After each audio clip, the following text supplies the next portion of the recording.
नमस्कार दोस्तों, पैसा रोजगार करने पाई आम देशर 80% लोक स्ट्रगल करुचंती। रोजगार खंडे करने पाई किए बीपीओ सेंटर रे काम करुछि तो किए निजर भरण पोषण पाई कोनोसी फैक्ट्री रे काम करुचंती। आउ अन्य केही धंदामूलक कार्य रे लिप्त रही थांती निजर भरण पोषण पाई। काहेकि ना आमे समस्ते अमीर बा धनी न थाउ किंबा आमर धनी घरे जन्म होई न थाए। काम करे करू आमे भूली जाई थाउ जे आमर मध्य गोटे आगो को रिटायरमेंट हबार अछि।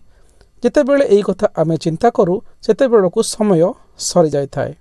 हेले आज आमे आपण को एही वीडियो माध्यम रे आपको जणैबू जे आपण निजर काम करबा सहित अल्प किछि पैसा संचय करी निजर रिटायरमेंट प्लानिंग को पूरा ठीक करी रखि पारिबे, जहाद्वारा कि आपण मासिक 50,000 टंकार ऊर्ध्व पेंशन पाइबा पाई हकदार होई पारिबे। आसंतु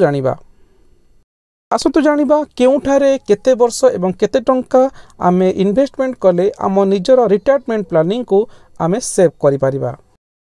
आमे आपण को कहिबा पाई चाहूचु आम देशर सबुठारु बड़ एवं सबुठारु पुराना public sector bank State Bank of India रो SBI बैकडअप mid cap direct growth fund विषय रे आमे आज आपण को कहिबो। जीटा गोटे म्यूचुअल फंड जो थे कि आपणकर गोटे NAV रा मूल्य रही 256 टंका एवं एही जदि आपण एही फंड रे इन्वेस्टमेंट करूछंती एही फंड रे आपण को गोटे वर्ष रे 25% रिटर्न देई थाए। 3 वर्ष रे आपण को 19% रिटर्न मिली थाए एवं आपण जदि एथिरे 5 वर्ष फंड इन्वेस्टमेंट करूछंती एही फंड जरिया रे आपण को 27% रिटर्न मिली थाए। आमे आपण को स्टेट बैंक ऑफ इंडिया रो एग्जांपल एथि पई देउछु जे एथिरे आपणकर पैसा रही थाए संपूर्ण सेफ। काहेकि ना एहा हेउची देशर सबुठारु भरोसाबन सबुठारु पुराना एवं सबुठारु बड़ पब्लिक सेक्टर बैंक। आपण जदि चाहिबे निजर चॉइस अनुसार निजर फाइनेंशियल एक्सपर्ट को अनुजाई अन्य म्यूचुअल फंड स्कीम रे इन्वेस्टमेंट करि पारिबे। आमे केवल एजुकेशनल पर्पस रे एही फंड को आपनका पाखरे रखुअछु।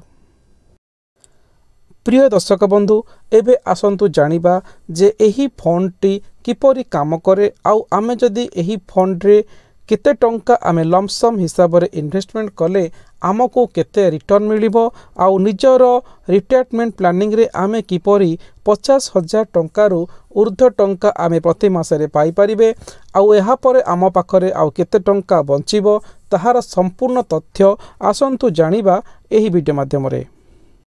प्रिय दर्शक बंधु, जदि आमे 2 लाख टंका एक लमसम अमाउंट डिपॉजिट करूचे एही फंड रे आमको रिटर्न एथिरे 18% जदि आमे एवरेज नबा न्यूनतम रिटर्न 18%। टाइम पीरियड जदि 5 वर्ष रे रखिबा आमको टोटाल रिटर्न मिलुची 4,57,552 टंका। जदि आमर एज 30 रु वर्ष आमे आ इन्वेस्टमेंट करूचे 2 लाख 35 वर्ष रे आमको मिलुची 4,57,000।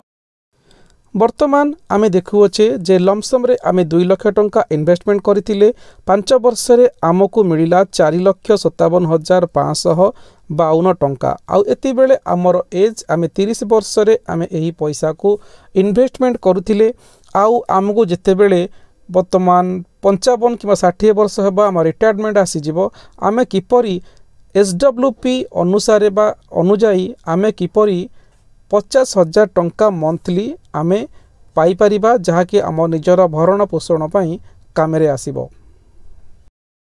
प्रिय दर्शक बंधु, जदि आपण एही फंड को 4,57,552 टंका को 20 वर्ष पर्यंत आपण कोनोसी खर्च न करी एही फंड रे आपण इन्वेस्टमेंट करी रखिबे 20 वर्ष परे आपण पाखरे 1,25,33,725 टंकार एक फंड हो जाइथिबो जमा।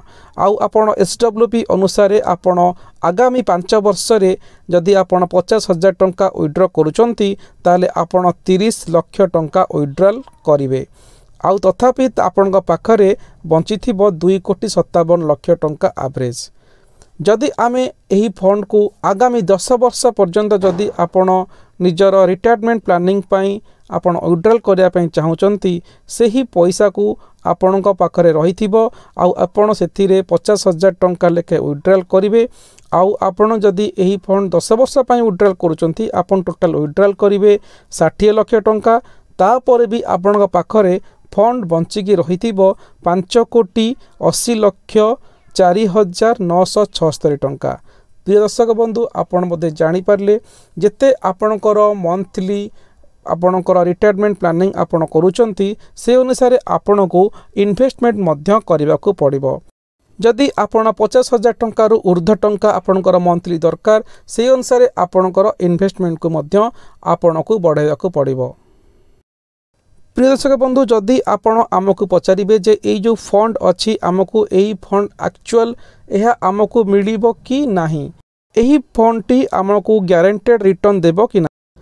आमे आपण को कहया चाहूँ जे यही जो फंड आमे आपण को देखौछु एथिरे आपण को एतिकी टंका मिले बोले एथिरे कोनोसी ग्यारंटी नाही, किंतु आमे न्यूनतम परसेंटेज हिसाब से आमे आपण को देखौछु मात्र 18%, जहा कि आपण को ऑल टाइम रिकॉर्ड आपण चेक करिवे आपण को एथिरे एतिकी परसेंटेज रिटर्न आसी जाए। किंतु आपण जो फंड आपण लगौचंती म्यूचुअल फंड रे म्यूचुअल फंड डायरेक्ट कनेक्शन रही है शेयर मार्केट उपरे। जदि शेयर मार्केट रे भलो ग्रोथ हैला आपण को याठू अधिका पैसा मिलिबार संभावना भी रही है, किंतु जदि शेयर मार्केट रे डाउनफॉल हैला या शेयर मार्केट डाउन हैला एथिरे आपण को पैसा कमिबार मध्य चांसेस रही है। एथिरे आमे आपण को आउ गोटे कथा मध्य कहया पई चाहूचु जदि आपण एक लमसम अमाउंट डिपॉजिट करिया पई चाहूचंती ताहले आपण गोटे फंड रे केबे भी समस्त पैसा इन्वेस्टमेंट करंतु नाही। आपण डिफरेंट प्लान बा म्यूचुअल फंड रो स्कीम को चयन करंतु जेमिति कि मिड कैप, स्मॉल कैप एवं लार्ज कैप। सेथिरे आपण धीरे धीरे इन्वेस्टमेंट करंतु अल्प स्वल्प पैसा को।